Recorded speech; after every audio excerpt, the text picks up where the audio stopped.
we just wanted to show y'all what Monday visits look like. Baby daddies, come on. Now, the people be having the most questions for you. He got something to say. So we finally decided, since I can't afford my rent anymore, that we're going to all live together and be in a poly relationship. We're all on the same page now. We're going to be doing our best to raise all the kids in one household. The man of the hour, this is the man that got us to come together. At the end of the day, we just want to do what's best for the kids. You want to say anything on the CC?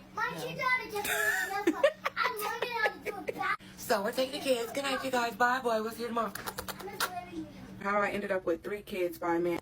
Story time on how I ended up with 3 kids by a man who lives with his girlfriend. I met my baby daddy 11 years ago. 11 years ago, he did not live with his girlfriend. I went to prison back in 2018. At that time, we were together. While I was in prison, on a certain site, if you know what Backpage is, he met his girlfriend.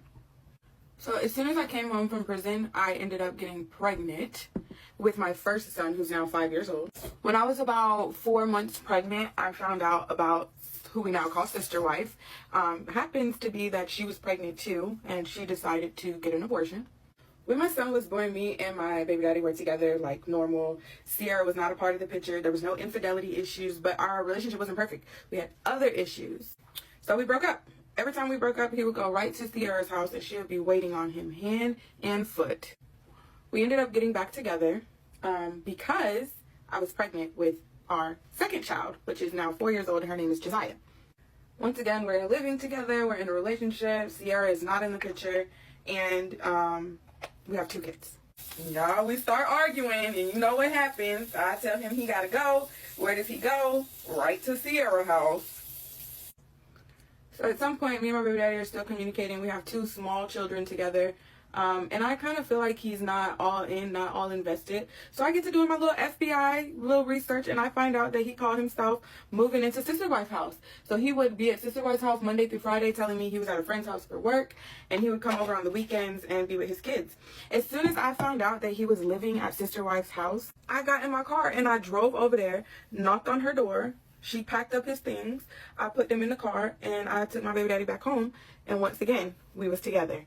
Just to keep a long story short, that happened like maybe 3 or 4 times. I literally drove to Sister's Wife's house, picked up my baby daddy, and he left her. And we continued on our relationship. He only goes over there after we break up. So no, he's not cheating on me. But she's always lingering in the sidelines, like waiting for us to break up. So then it comes to my attention that my baby daddy is battling some bigger demons. That'll be his story to tell. So our final argument, which was a story time on its own, was really bad, and we ended up going our separate ways once again. So now, fast forward, and we're not together, and a year goes by, and I don't know, we decide that we're going to start communicating again. When we start communicating, he informs me that he's, living with Sierra, and that they're in a relationship, and he wants to explore that and see how it goes. And I'm like, all right, cool, you can do that. I don't think that our relationship, is like, we still had things we needed to work on, so I don't think we should go back to that either. But we should definitely work on our communication. And so that's what we do. And then you guys see the whole theory was born. Let me ask my baby daddy's girlfriend, does she want to be in a poly relationship? So of course she says no, she doesn't want to be in a poly relationship. She thinks she's enough woman for my baby daddy on her own. And I'm like, oh, okay then. So I'm not going to let that stop me from, talking to my own baby daddy. So I continue on with my relationship with my baby daddy. He's continuing to live with Sister Wife, because that's what's working out for us. And we exchange the kids on Mondays. So on Mondays, he usually would come inside and play with his kids, while Sister Wife would sit outside in the car about 45 minutes. And after a couple of Mondays, your girl ended up pregnant. I let him know that I was pregnant, and he decided, okay, I'm going to pack my things and I'm going to move back in. When he did this, some of the old problems we were having were still there. And of course, we ended up in an argument, which ended up in a domestic dispute, which ended up with him going to jail. Again, that's a whole nother story time on its own. Sister Wife bonded him out of jail, and then we weren't talking for a while. We actually ended up linking up on his birthday, and we both ended up in jail again. That's another story time on its own. Anywho, fast forward to now I'm having the baby.